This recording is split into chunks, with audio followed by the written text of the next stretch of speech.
Capítulo 3. La necesidad de un redentor. Hemos mostrado anteriormente que todos los humanos existieron como entidades espirituales en el mundo primitivo, y que esta tierra fue creada con objeto de poner al alcance de ellos las oportunidades del estado terrenal. Mientras eran todavía espíritus les fue otorgada la facultad del libre albedrío o la libertad para escoger, y el plan divino dispuso que naciesen libres en la carne, herederos del derecho inalienable de la libertad para escoger y obrar por sí mismos en la tierra. Es incuestionablemente esencial para el progreso eterno de los hijos de Dios que sean sometidos a la influencia del bien así como del mal, y además, sean puestos a prueba y examinados para ver si harán todas las cosas que el Señor su Dios les mandare. El libre albedrío es un elemento indispensable de tal prueba. El Padre Eterno entendía bien las naturalezas distintas y capacidades diversas de su progenie espiritual, y su precognición infinita le manifestó claramente, aun desde el principio, que en la escuela de la vida algunos de sus hijos lograrían el éxito y otros fracasarían, unos serían fieles, otros falsos, unos escogerían lo bueno, otros lo malo, unos buscarían el camino de la vida, mientras que otros preferirían seguir el camino de la destrucción. Previó, además, que la muerte entraría en el mundo y que sería de breve duración individual la posesión que sus hijos tuvieran de sus cuerpos. Vio que se desobedecerían sus mandamientos y se violaría su ley, y que los hombres, excluidos de su presencia y dejados a sí mismos, degenerarían en lugar de elevarse, fracasarían en lugar de avanzar, y los cielos los perderían. Fue necesario que se proveyese un medio de redención, con la ayuda del cual el hombre errante pudiera hacer una reparación y, cumpliendo con la ley establecida, lograr la salvación y finalmente la exaltación en los mundos eternos. Habría de ser vencido el poder de la muerte a fin de que, aun cuando los hombres por fuerza tuviesen que morir, sus espíritus vivirían de nuevo, revestidos de cuerpos inmortales, de los cuales la muerte no volvería a triunfar. No permitamos que la ignorancia y la irreflexión nos hagan cometer el error de suponer que la precognición del Padre, respecto de lo que en determinadas condiciones habría de ser, estableció que así tendría que ser. No fue su intención que se perdieran las almas de los del género humano, al contrario, fue y es su obra y gloria llevar a cabo la inmortalidad y la vida eterna del hombre. Sin embargo, él vio la maldad en que irremediablemente habrían de caer sus hijos, y con infinito amor y misericordia dispuso los medios para evitar las temibles consecuencias, con la condición de que el transgresor debiera emplearlos. La oferta del Hijo primogénito, de establecer el Evangelio de salvación por medio de su propio ministerio entre los hombres y de sacrificarse a sí mismo, mediante el afán, la humillación y el padecimiento, aun hasta la muerte, fue aceptado, y llegó a ser el plan preordinado para redimir al hombre de la muerte, proveerle por último la salvación de los efectos del pecado y poner a su alcance la exaltación por medio de sus obras justas. De acuerdo con el plan adoptado en el Concilio de los Dioses, se creó al hombre como espíritu incorpóreo, y su envoltura de carne fue integrada por los elementos de la tierra. Se le dieron mandamientos y leyes y quedó libre para obedecer o desobedecer, con la justa e inevitable condición de que disfrutaría o padecería los resultados naturales de su elección.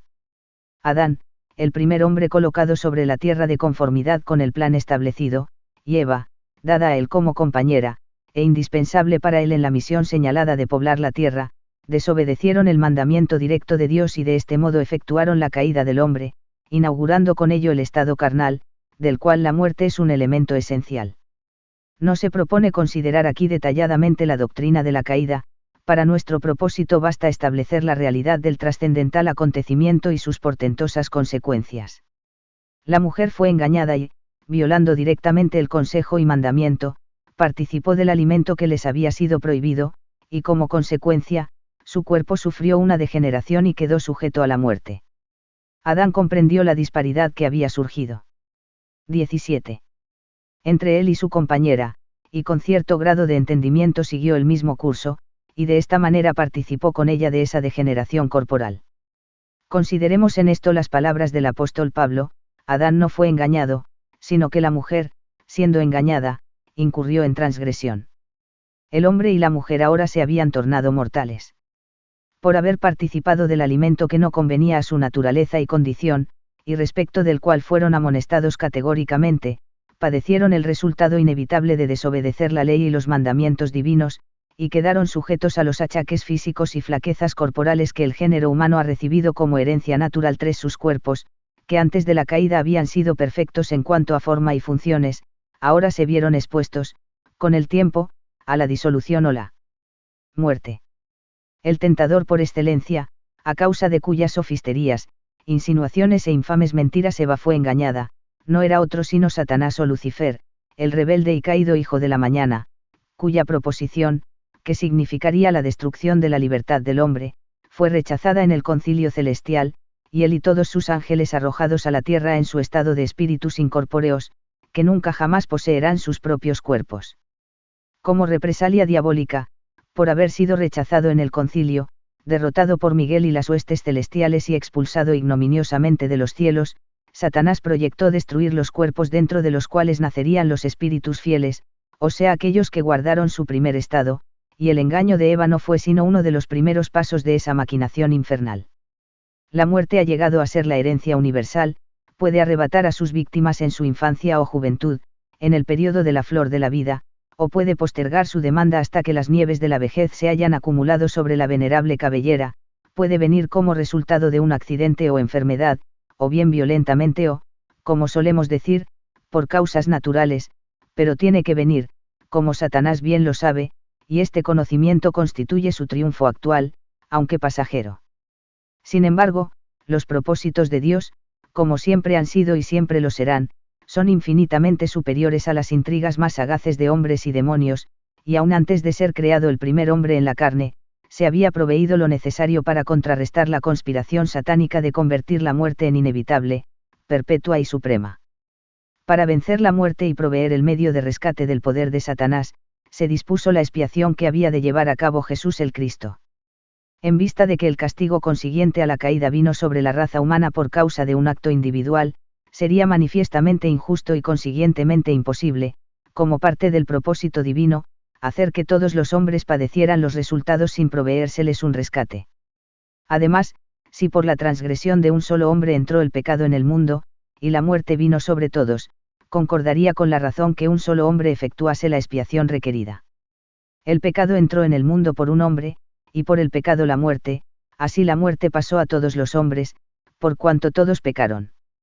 Así que, como por la transgresión de uno vino la condenación a todos los hombres, de la misma manera por la justicia de uno vino a todos los hombres la justificación de vida. Tal fue lo que enseñó el apóstol Pablo, y además, porque por cuanto la muerte entró por un hombre, también por un hombre la resurrección de los muertos. Porque así como en Adán todos mueren, también en Cristo todos serán vivificados. Manifiestamente, en lo que concernía al Salvador, la expiación habría de ser un sacrificio vicario, voluntario e inspirado por el amor, universal en su aplicación al género humano, al grado que éstos aceptasen el medio de rescate que de esta manera se ponía a su alcance. Para tal misión, solamente uno en quien no hubiese pecado podía reunir las cualidades necesarias.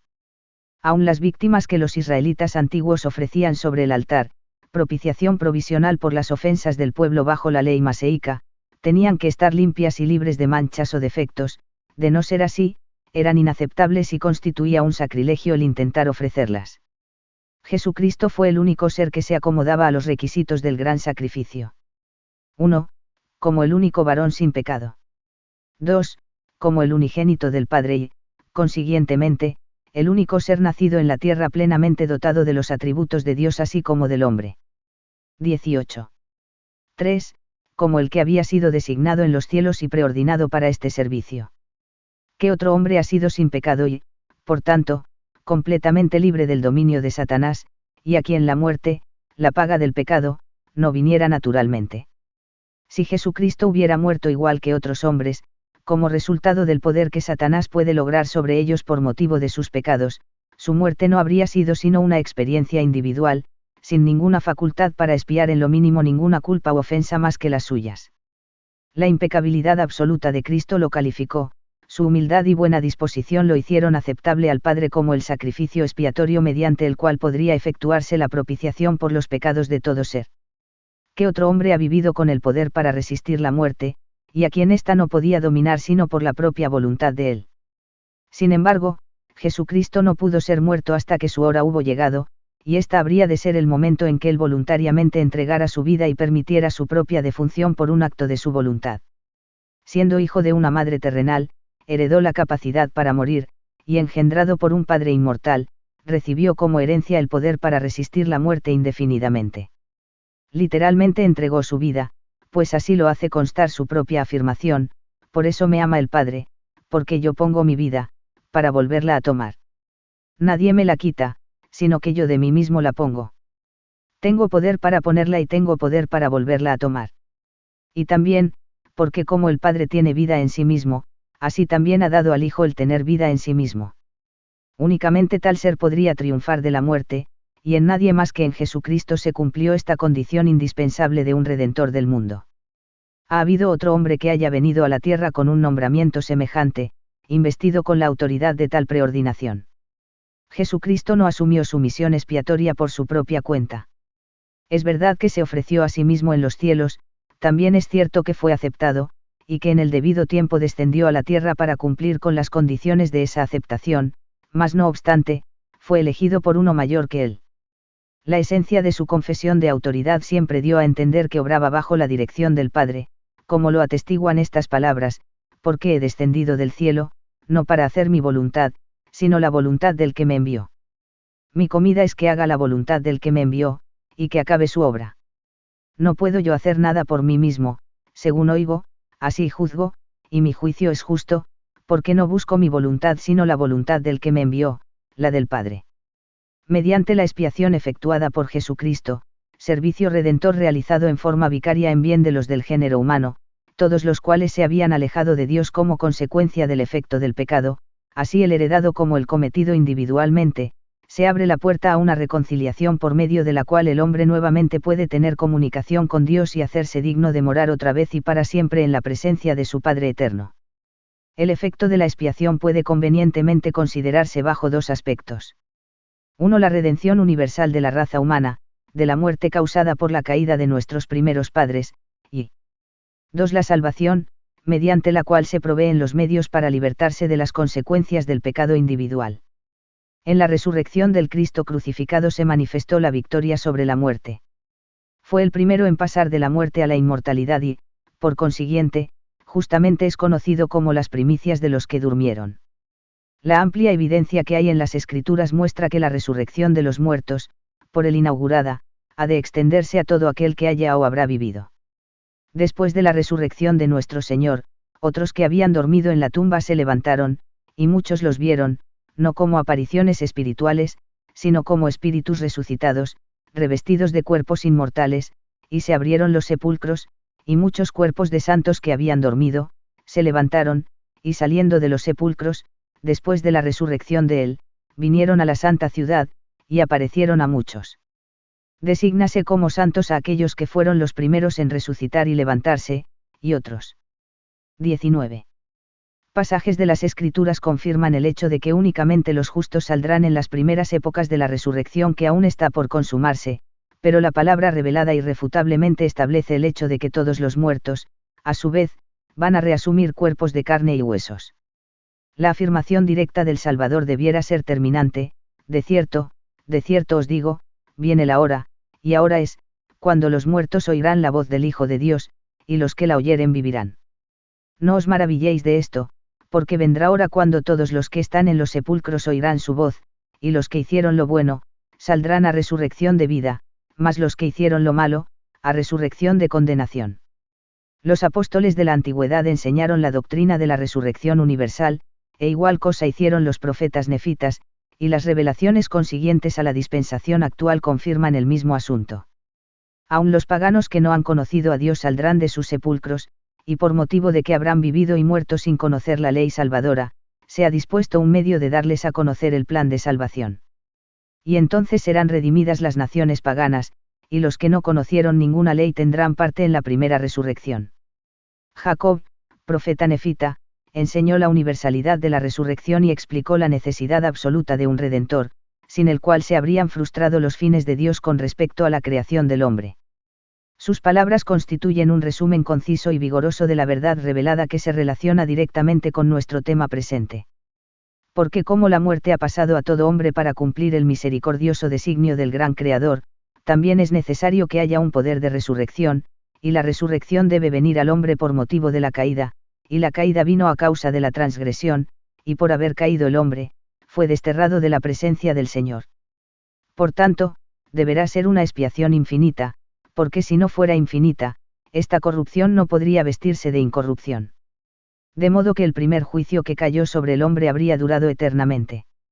Y siendo así, esta carne tendría que pudrirse y desmenuzarse en su madre tierra, para no levantarse jamás. Oh la sabiduría de Dios. Su misericordia y gracia. Porque aquí, si la carne no se levantara más, nuestros espíritus quedarían sujetos a aquel ángel que cayó de la presencia del Dios eterno, y se convirtió en diablo, para no levantarse más.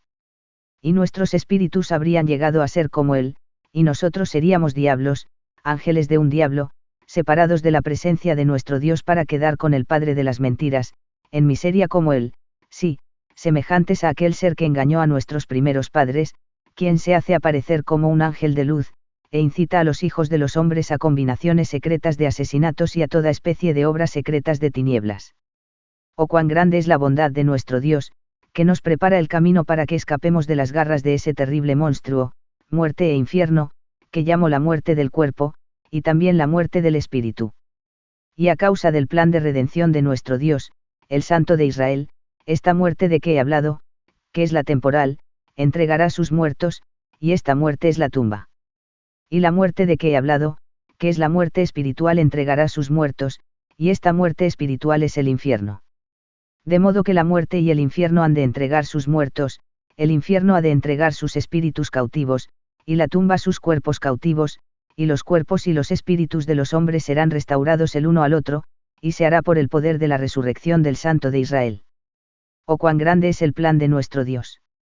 Porque por otro lado, el paraíso de Dios ha de entregar los espíritus de los justos, y la tumba los cuerpos de los justos, y los espíritus y los cuerpos serán restaurados de nuevo unos a otros, y todos los hombres se tornarán incorruptibles e inmortales, y serán almas vivientes, con un conocimiento perfecto parecido al que tenemos en la carne, salvo que nuestro conocimiento será perfecto.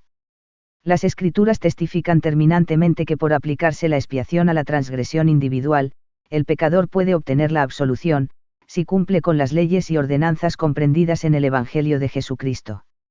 En vista de que el perdón de los pecados no puede recibirse de ninguna otra manera, pues no hay ni en el cielo ni en la tierra ningún otro nombre sino el de Jesucristo en el cual puede venir la salvación a los hijos de los hombres, toda alma necesita la intercesión del Salvador, porque todos han pecado.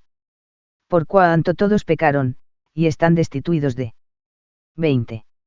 La gloria de Dios, dijo Pablo en la antigüedad, y Juan el apóstol añadió su testimonio en estos términos: si decimos que no tenemos pecado, nos engañamos a nosotros mismos, y la verdad no está en nosotros. ¿Quién puede impugnar la justicia de Dios, que niega la salvación a todo aquel que no quiere cumplir con las condiciones prescritas, las cuales declaran que no se puede obtener de ninguna otra manera? Cristo es autor de eterna salvación para todos los que le obedecen, y Dios pagará a cada uno conforme a sus obras, vida eterna a los que, perseverando en bien hacer, buscan gloria y honra e inmortalidad, pero ira y enojo a los que son contenciosos y no obedecen a la verdad sino que obedecen a la injusticia, tribulación y angustia sobre todo ser humano que hace lo malo. He aquí, pues, la necesidad de un Redentor, porque sin él el género humano permanecería para siempre en un estado caído y quedaría inevitablemente perdido en lo que respecta a la esperanza de progreso eterno. Se ha dispuesto la probación terrenal como oportunidad para adelantar, pero son tan grandes las dificultades y los peligros, tan fuerte la influencia de la maldad en el mundo, y tan débil el hombre para resistirla, que sin la ayuda de un poder superior al humano, ningún alma podría volver a Dios, del cual vino. La necesidad de un Redentor estriba en la incapacidad del hombre de elevarse de lo físico a lo espiritual, del reino más bajo al más alto. Para este concepto, no nos faltan analogías en el mundo natural. Reconocemos una distinción fundamental entre la materia viviente y la inanimada, entre lo orgánico y lo inorgánico, entre el mineral muerto por una parte y la planta o animal viviente por la otra. Dentro de las limitaciones de su orden, el mineral muerto se desarrolla por la acreción de la substancia y puede alcanzar una condición de estructura y forma relativamente perfectas, como la que se ve en el cristal. Pero la substancia mineral, aunque obran favorablemente sobre ella las fuerzas de la naturaleza, la luz, el calor, la electricidad, energía y otras, nunca puede llegar a ser un organismo viviente, ni tampoco pueden los elementos muertos entrar en los tejidos de la planta, como parte esencial de la misma, mediante alguna combinación química separada de la vida. Sin embargo, la planta, que es de un orden mayor, envía sus pequeñas raíces a la tierra, extiende sus hojas hacia la atmósfera y por medio de estos órganos absorbe las disoluciones de la tierra e inspira los gases del aire, y de esta materia inerte elabora los tejidos de su maravillosa estructura. Ninguna partícula mineral, ninguna sustancia química muerta jamás ha llegado a ser elemento constituyente de un tejido orgánico sino por la intervención de la vida. Tal vez, con algún provecho, podríamos extender la analogía un paso más. La planta es incapaz de elevar su propio tejido al nivel animal. Aun cuando, según el orden aceptado de la naturaleza, el reino animal debe depender del reino vegetal para subsistir, la substancia de la planta llega a ser parte del organismo animal únicamente al grado que éste desciende de su nivel más alto, y por medio de su propia acción incorpora el compuesto vegetal a sí mismo. A su vez, la materia animal jamás puede llegar a ser, ni transitoriamente, parte del cuerpo humano, sino al grado que el hombre viviente lo asimila y, por el procedimiento vital de su propia existencia, momentáneamente eleva a un nivel más elevado de su propia existencia la substancia del animal que le sirvió de alimento. Desde luego, se admite que la comparación que aquí se presenta es defectuosa, si se lleva más allá de los límites razonables de la aplicación, porque la elevación de la materia mineral al nivel de la planta, el tejido vegetal al nivel del animal y la elevación de cualquiera de estos al nivel humano, no es sino un cambio provisional, y con la disolución de los tejidos mayores, la materia que los compone cae de nuevo al nivel de lo inanimado y lo muerto. Sin embargo, como ilustración, quizá la analogía no carezca completamente de valor.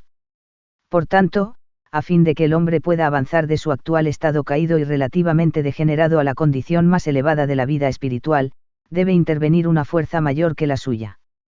Mediante la operación de las leyes que existen en un reino más alto, se puede ayudar y elevar al hombre, él, de sí mismo y sin ayuda, no puede salvarse por sus propios esfuerzos. Es incuestionablemente esencial un redentor y salvador del género humano para la realización del plan del Padre Eterno de llevar a cabo la inmortalidad y la vida eterna del hombre, y ese redentor y salvador es Jesús el Cristo, aparte del cual no hay ni puede haber otro. 21. Notas al capítulo 3. 1. La precognición de Dios no es una causa determinante. Con respecto a la precognición de Dios, no se vaya a decir que la omnisciencia divina es en sí misma la causa determinante mediante la cual los acontecimientos inevitablemente se llevan a cabo. Un padre terrenal que conoce las debilidades y flaquezas de sus hijos tristemente puede predecir, por razón de ese conocimiento, las calamidades y sufrimientos que esperan a su hijo errante. Puede prever en el destino futuro de ese hijo la pérdida de bendiciones que pudo haber ganado, la pérdida de posición, del respeto de sí mismo, la reputación y el honor. Aún pueden aparecer en las visiones lastimosas del alma de ese padre cariñoso las sombras tenebrosas de una celda en la penitenciaría o la noche interminable de la sepultura de un borracho. Sin embargo, convencido por la experiencia sobre la imposibilidad de efectuar la reforma de su hijo, prevé los lamentables acontecimientos de lo futuro, y este conocimiento no le produce más que aflicción y angustia. Se podrá decir que la previsión del padre es la causa de la vida pecaminosa del hijo. Este ya ha alcanzado la madurez, es el amo de su propio destino, es su propio agente. El padre está incapacitado para gobernarlo por la fuerza o dirigirlo por órdenes arbitrarias, y, aun cuando gustosamente haría cualquier esfuerzo o sacrificio para salvar a su hijo de su destino inminente, teme por lo que parece ser una certeza terrible. Mas ciertamente, ese padre considerado, devoto y amoroso en ningún sentido contribuye a la rebeldía del hijo por causa de su conocimiento. Razonar en sentido contrario equivaldría a decir que un padre descuidado, que ningún interés tiene en estudiar la naturaleza y carácter de su hijo, que disimula las tendencias pecaminosas y yace en completa indiferencia en lo que concierne al futuro probable de ese hijo, está beneficiándolo por motivo de su mismo descuido, porque su falta de previsión no puede obrar como causa contribuyente a la delincuencia del joven. Nuestro Padre Celestial posee un conocimiento completo de la naturaleza y disposición de cada uno de sus hijos, conocimiento logrado tras amplísima observación y experiencia en las eternidades pasadas de nuestra niñez primordial, y al compararse con ese conocimiento, viene a ser infinitamente pequeño el que nuestros padres terrenales obtienen mediante su experiencia con sus propios hijos. Por motivo de ese conocimiento superior, Dios lee el destino del niño y del joven, del hombre individualmente y de los hombres colectivamente como comunidades y naciones, sabe lo que cada cual hará en determinadas condiciones, y conoce el fin desde el principio. Su precognición se basa en la inteligencia y la razón. Él prevé lo futuro como un estado que natural y seguramente ha de llevarse a cabo, no como una situación que tiene que ser porque él arbitrariamente ha dispuesto que así sea. D. Great Apostasy, por el autor, páginas 19, 20. 2. El hombre es libre de escoger por sí mismo. El Padre de nuestras almas ha conferido a sus hijos el derecho divino del libre albedrío, no los gobierna ni los gobernará por la fuerza arbitraria, a nadie impele hacia el pecado, a nadie obliga a ser justo. Le ha concedido al hombre la libertad para obrar por sí mismo, y esta independencia viene acompañada del hecho de una responsabilidad estricta y la certeza de un ajuste individual de cuentas. En el juicio con que seremos juzgados, se tomarán en cuenta todas las condiciones y circunstancias de nuestra vida. Las tendencias inherentes que se han dado, el efecto del ambiente, ya sea conducente al bien o al mal, las enseñanzas sanas de la juventud o la falta de la buena instrucción, estos y todos los demás elementos contribuyentes serán considerados en el fallo de un veredicto justo, en lo que toca a la culpabilidad o inocencia del alma. No obstante, la prudencia divina manifiesta claramente cuál será el resultado cuando determinadas condiciones obran en la naturaleza y disposición conocidas de los hombres, mientras que todo individuo se halla libre para escoger el bien o el mal dentro de los límites de las muchas condiciones existentes y operativas. The Great Apostasy, página 21, véase también artículos de fe, páginas 57 y 58. 3. La caída fue una degeneración física, una revelación moderna dada a la Iglesia en el año 1833, Dokikon. Sección 89, prescribe las reglas para una vida sana, particularmente en lo que 22. Concierne al uso de estimulantes, narcóticos y alimentos que no son propios para el cuerpo. En lo que respecta a las causas físicas que ocasionaron la caída, y la relación estrecha que existe entre esas causas y las violaciones actuales de la palabra de sabiduría, comprendida en la revelación a la que acabamos de referirnos, estas palabras son pertinentes. Esta, la palabra de sabiduría, como otras revelaciones que se han dado en la dispensación actual, no es enteramente nueva. Es tan antigua como la raza humana. El principio de la palabra de sabiduría se reveló a Adán. Le fueron dados a conocer todos los elementos esenciales de la palabra de sabiduría en su estado inmortal, antes que él diera a su cuerpo las cosas que lo convirtieron en substancia terrenal. Fue amonestado sobre esta práctica en forma precisa. Se le dijo que no tratara a su cuerpo como objeto de tormento. No le fue dicho que lo considerara como el fakir hindú ha llegado a tomarlo, ni que lo estimara como cosa que ha de ser condenada por completo. Pero sí le fue dicho que no diera a ese cuerpo ciertas cosas que había alrededor de él. Le fue advertido que si lo hacía, su cuerpo perdería el poder que entonces tenía de vivir para siempre, y quedaría sujeto a la muerte. Le fue indicado, como os ha sido indicado a vosotros, que hay mucha fruta buena que podemos cortar, comer y saborear. Creemos en disfrutar de alimentos buenos. Creemos que Dios nos ha dado todas las cosas buenas. Creemos en disfrutar todo lo posible de nuestros alimentos, y, por tanto, debemos evitar la glotonería, así como el ser extremosos en todos nuestros hábitos de comer, y como le fue dicho a Adán, en igual forma nos es dicho a nosotros, no toques estas cosas, porque el día en que lo hagas será acortada tu vida y morirás.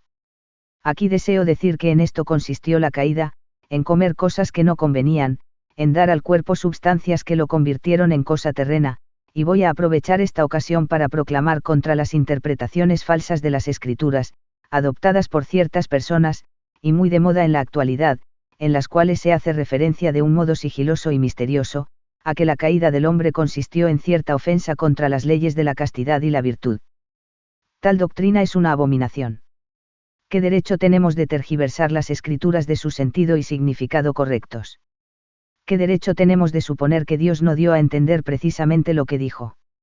La caída fue un procedimiento natural que vino como resultado de que nuestros primeros padres dieran a sus cuerpos sustancias derivadas de alimentos impropios, violando el mandamiento de Dios concerniente a lo que debían de comer.